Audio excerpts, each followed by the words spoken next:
Hello, third graders. I'm going to read to you out of The Wild Robot.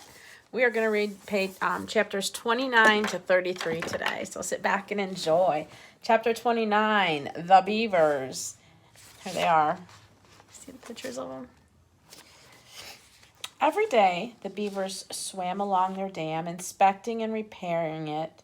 The wall of wood and mud allowed only a trickle of water to pass through, and it had to turn a narrow stream into a wide pond that many animals now call home. As Roz and Brightbill walked around the pond, they passed hundreds of chewed-up tree stumps, proof that the beavers needed a constant supply of wood, and this gave Roz an idea. The robot swung her flattened hand, and the sounds of chopping wood echoed across the water. They were soon replaced by the sounds of footsteps and shaking leaves as the robot carefully walked along the beaver dam with a gosling on her shoulder and a freshly cut tree in her hands. The beavers floated beside their lodge and stared at the bizarre sight with open mouths until Mr. Beaver slapped his broad tail on the water, which meant, "Stop right there." The robot stopped. "Hello, beavers. My name is Roz, and this is my son, Brightbill. Please do not be frightened. I am not dangerous." She held out the tree. "I have brought you a gift. I thought perhaps you could use this in your beautiful dam." "No thanks," said Mr. Beaver. "I have a strict policy never to accept gifts from months." "Don't be ridiculous," interrupted Mrs. Beaver. "We can't let perfectly good birch go to waste." "I'm afraid I must insist," said Mr. Beaver. Mrs. Beaver turned to her husband. "Remember how you asked me to point out when you're being stubborn and rude? Well, you're being stubborn and rude right now."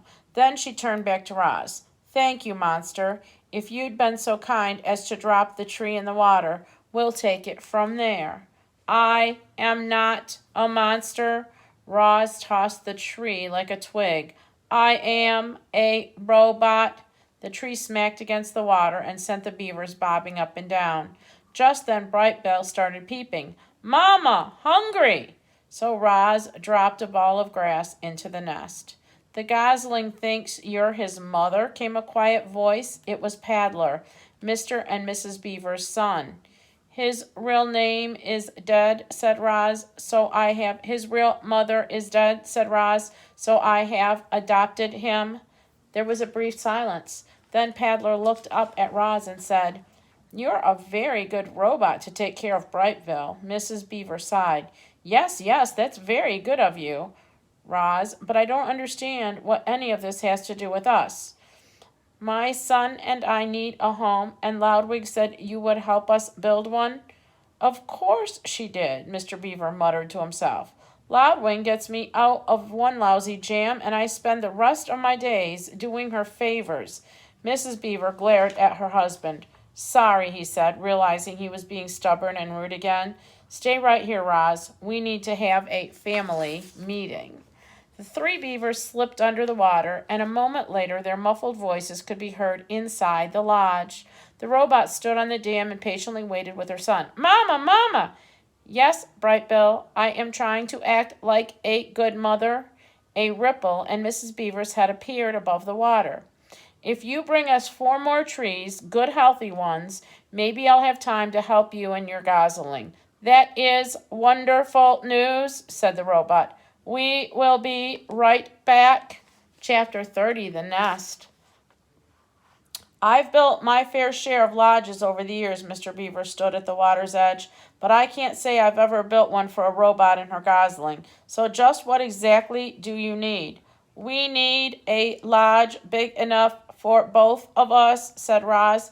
"It should be comfortable and safe, and it should be near the pond." "How long do you plan on living in this lodge?" "I do not know." "Then we'd better make sure it's strong and sturdy." Mr. Beaver stroked his whiskers as he thought. "Do you plan on having friends over? The missus loves to entertain guests." "I do not have any friends." "No friends? Well, you seem pretty likable for a monster. I mean a robot. But if you want my advice, you should grow yourself a garden. Your neighbors won't be able to resist fresh herbs and berries and flowers. Just you wait and see. So we'll make sure there is a place for a garden, and we'll give you your lodge some extra space for all your friends you'll be hosting." The beaver winked. "We also need a way to keep your lodge comfortable when it's cold outside. Our lodge is heated by our own bodies, but I think we'll have to find another way to heat yours for you." The beaver and the robot thought about heat for a while. The first thing that came to Roz's mind was the sun, but then she remembered the hot sparks she had felt while sliding down the mountain peak. "I could heat our lodge with fire," she said. Mr. Beaver blinked his eyes. "I will need to experiment," Roz continued, "but I think there is a way." "You go right ahead, Roz," said the beaver, "but would you try not to burn it down, the entire forest, if you do this?" "Do not worry, I will be careful." "Let's move on," Mr. Beaver sighed. "The next order of business is to find a site for your lodge. The meadow across the water would be perfect, but the hares will have to fit if we try to build there. I think we should clear out some trees and build right in the forest, and I know just the place." The beaver took them along the water and up to a dense section of the forest just jutted out from the pond. "It needs some work," said Mr. Beaver, trudging through the thick weeds, "but this ought to do the job." "Yes, this ought to do the job," said Roz in her friendliest voice. "Job," said Bright Bill. Mr. Beaver was incredibly skilled at taking down trees, but even he couldn't keep up with Roz's powerful chopping hands, so he let the robot do the hard work. He pointed out the trees and the shrubs and where they needed to go, and Roz started hacking away. By sunset, they were standing in a newly cleared site, and they had more than enough wood to build the lodge. "You did some fine work today, Roz," Mr. Beaver yawned. "I'll return in the morning and pick up right where we left off." "What would you like me to do?" said the robot. "Tonight? So you still feel like working, do you? Very good. Well, you can start by digging out these tree stumps, and you can collect all those large flat stones over there, and you can smooth down this patch of dirt so we have a level place to build. That would keep you busy." The next morning, Mr. Beaver returned to find that Roz had been very busy indeed. All the tree stumps had been dug up and their holes filled in with dirt. 20 large stones had been stacked, and the ground was now perfectly level. But what most astonished Mr. Beaver was that Roz and Bright Bill were huddled around a small, crackling campfire. Mr. Beaver moved his lips, but no words came out. "Bright Bill was cold last night," said Roz, "so I taught myself how to build a fire." But how did you do that?" "I discovered that when I strike two stones together, they create sparks like this." I directed sparks onto dry leaves and wood until they ignited. Once I had a fire, it was easy to keep it going, and if I need to put it out, I can just add water." Mr. Beaver sat and warmed his paws. "I've never seen fire in such a nice, neat little bundle." He stared into the flames. "I've only seen it blazing through the forest, burning everything in its path, but this is absolutely marvelous." He took another minute to enjoy the warmth, and then he and the robot got back to work. Mr. Beaver asked Roz to dig a trench here, to place large stones there, to arrange logs this way, to smear mud that way. Birds and squirrels perched in the trees and watched the new lodge take shape. It resembled the Beaver Lodge, but it was much larger, a great dome of wood and mud and leaves. A simple opening in the wall served as an entrance, and the door was nothing more than a heavy stone that the robot could slide out of the way. Inside the lodge was one big round room. The arched ceiling was high enough that Roz could stand upright. A fire pit was set into the center of the floor, and a mesh of thin branches above acted as a vent. Long stones lined the interior walls like benches and were covered with thick cushions of moss. There was even a hole for storing food and water for Bright Bill. Here's a picture of their completed lodge.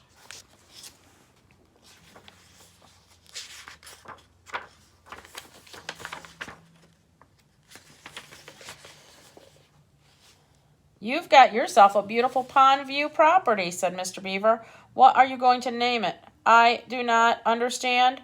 "Why, a beautiful lodge like this deserves a name. We call our lodge Streamcatcher. The robot's computer brain didn't take long. The lodge is for Brightbill. Brightbill is a bird. Birds live in nests. Could we call this lodge the Nest? Huzzah, squeaked the beaver. The Nest is a fine name for your lodge. Nest, nest, laughed Brightbill. They stood outside the nest and admired their handiwork until Mr. Beaver's belly began to grumble. That sound means it's time for me to go get some dinner. Thank you very much for your help, said Roz. We could not have done this without you. You're quite welcome, said Mr. Beaver, smiling. For your garden, you'll want to speak to Tawny, the doe, who lives over the hill. She'll know just what to do. And now, if you'll excuse me, I have to hurry home before Paddler eats all the rest of the leaves. Enjoy your first night in the nest. Chapter 31, the first night. The stars were out, the fire was crackling in the fire pit. Roz and Brightbill were settling into their first night in their new home. This lodge is where we will live from now on. The robot plucked her son from a little woven nest and placed him on the floor. I do hope you like it. The Gosling did like it. He liked that it was big and warm and peaceful, and he liked knowing that the forest and the pond were just outside. He waddled around, peeping to himself and exploring every little corner of the lodge until it was time for bed. His mother carefully laid him on a soft cushion of moss, but he did not want to sleep there, so she put him back in his little nest, but he didn't want to sleep there either. Brightbill looked up and said, Mama, sit. Roz sat down. Then he said, Mama, hold. Roz held him. The robot's body may have been hard and mechanical, but it was so strong and safe the Gosling felt loved. His eyes slowly winked closed, and he spent the whole night quietly sleeping in his mother's arms. Here's a picture. He's real little, but he's right there in her arms, sleeping. Chapter 32, the deer. The deer family did not run from the sound of snapping twigs and crunching leaves. They had heard all about Roz and Brightbill, and they knew there was nothing to fear. Crown Point stood before his doe and his 3 spotted fawns, and the family watched as the robot approached, with the Gosling on her shoulder. Hello, dear. My name is Roz. This is Brightbill, my son. We are looking for a doe named Tawny. Crown Point moved aside, and the doe silently stepped forward. Mr. Beaver helped us build a lodge, said Roz, and he thought you might help us grow a garden. Mr. Beaver helped you, came Miss Tawny's voice. You must have done something for the beavers. I brought them freshly cut trees, said Roz. Tawny looked at Crown Point, and the buck slowly nodded.